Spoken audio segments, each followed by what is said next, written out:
Good morning and welcome to this episode of Light the Wick. I'm your host, Joshua Fitch.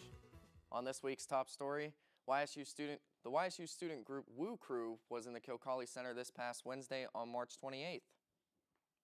Woo Crew is dedicated to promoting student involvement in clubs, sporting events, and campus spirit.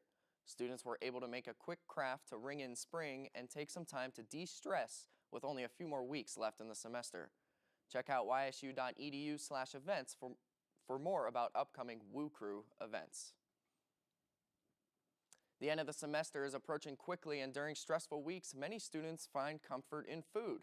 Like the Wick reporter Emily Tarantine investigates whether or not YSU satisfies student hunger. No matter who you are or where you're from, one thing we can all agree on is that food is great. But one complaint many college students have is that their campus might not have enough good places to eat. I caught up with some Youngstown State University students to learn more about their opinions on food options here on campus. I think the food options are pretty broad, and I think that's really good for people who have different diet restrictions.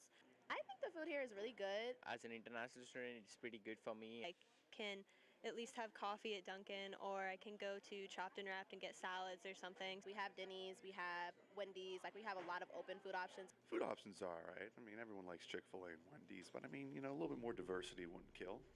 Many students were pleased with available options and highlighted favorites such as Wendy's, Chick-fil-A, and Dunkin' Donuts. Students also mentioned places with healthy food options, including Mondo, Chopped and Wrapped, and Jamba Juice. While most students were happy with campus food options, some had criticisms and recommendations. I don't like how everything closes really early. By 4 o'clock or about 5 o'clock, everything's closed on campus, especially inside Kilcawley Center. I think maybe something in the Chinese, Japanese department would be nice. A lot of things are repetitive, we have Mond and we have Subway, and I feel like there's some things that need to be mixed up. The Dunkin' Donuts could use a little fine-tuning. I believe that Hothead should leave and that we should get a Chipotle. Overall, students look forward to more options making their way to campus. For Light the Wick, I'm Emily Tarantine.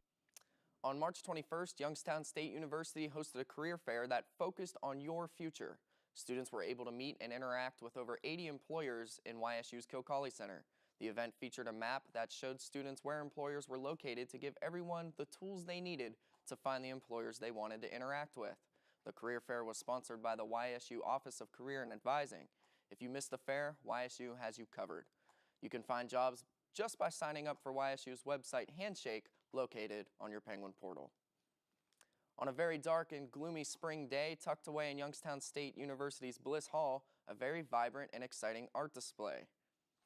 YSU is now home to Time Abstracted, an exhibition of contemporary painting exploring time featured in the Solomon Gallery. The exhibition will be on display now through April 20th. If the rainy season has you feeling blue, the art will put vibrant colors back into your life.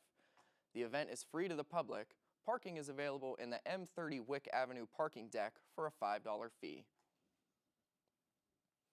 About 20 students involved with sports journalism here at YSU were taken on a special trip to the Cleveland Plain Dealer and Cleveland.com building last week.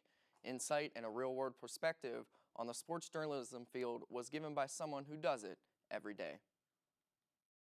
This is Dave Campbell, sports manager for Cleveland.com and the Advance Ohio media team.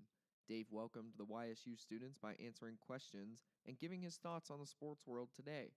One of the biggest elements is staying on top of stories in a fiercely competitive sports world. 24/7. Yeah, it used to be, before the internet that you'd have an entire day to catch up on something, but now something breaks and you have to have it up right away because what do people, hey Siri, well I shouldn't have said that. While students listened, took notes, and even some pictures, the newsroom was quiet with reporters meeting deadlines and coming up with clever headlines. Despite the hard work, Camel realizes there needs to be a fun side to sports as well. I sent a reporter out to the Browns opener last year and I had him ask Steeler fans, what do you think of the Steelers' new wide receiver, Jerry Lawler? We were just making up celebrity names and seeing if the Steeler fans knew. So, is that like Pulitzer Prize winning? No, but it's something fun, right? To balance the serious stuff that you do. Some of Dave's staples to journalism are double majoring, asking tough questions, and being there at the right time. However, he did leave students with one last crucial interviewing tip. Thank them and say, hey, is there anything else you want to say? Right? Like a good clearinghouse question. Say, what else is on your mind? Is there anything we didn't cover that you want to get out there? You will be amazed at what you will find. For YSU's Light the Wick, I'm Joshua Fitch. Professor Dave Davis and Adam Earnhardt organized the trip, and for more information about sports journalism here at YSU, log on to ysu.edu. The Dana Concert Series presented the Woodwind Chamber Music Concert in the Butler Institute of American Art. The series included a total of 7 students showing off their musical talents. 5 different performances took place, including solos by Elliot Kwolek, Marissa Learley, and Dan Slenzak. Professors carefully select pieces for the students to perform based on their skill levels and practice with students to make sure they have perfected the music. The Dana School of Music holds concert series in the Butler every Wednesday at noon. Upcoming performances include the Dana Guitar Ensemble, YSU's Barbershop Singers, and the Saxophone Studio Recital. These performances are free and the public is highly encouraged to join. Youngstown State's Theater and Dance Department is holding their annual dance ensemble, a showcase of dances. It's like a really cool club where we all get together and we dance once a week. Essentially, yeah. Really getting to explore different kinds of dance because each year we have lots of modern, sometimes we have ballet, tap, jazz, and like musical theater. So it's a fun opportunity to like stay involved in dance.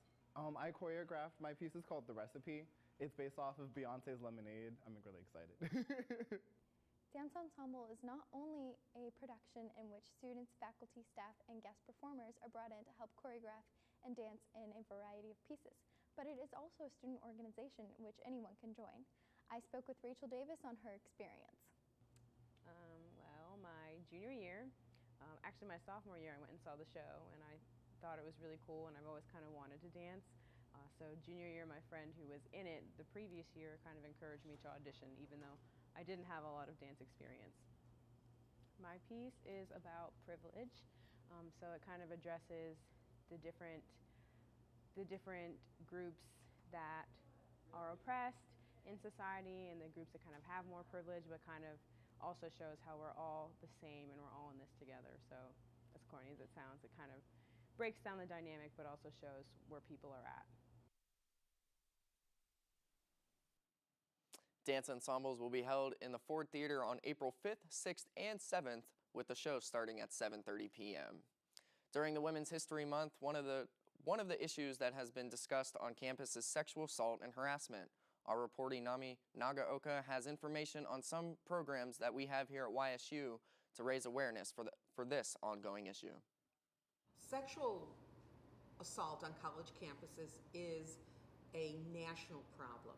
And unfortunately, approximately 5% of sexual assaults are reported on campus. We have all kinds of experiences here on campus, like any other university. We do have incidents of sexual assault. We have incidents of rape. We have incidents of stalking. Kravis also told me that sexual assault typically occurs with someone you know.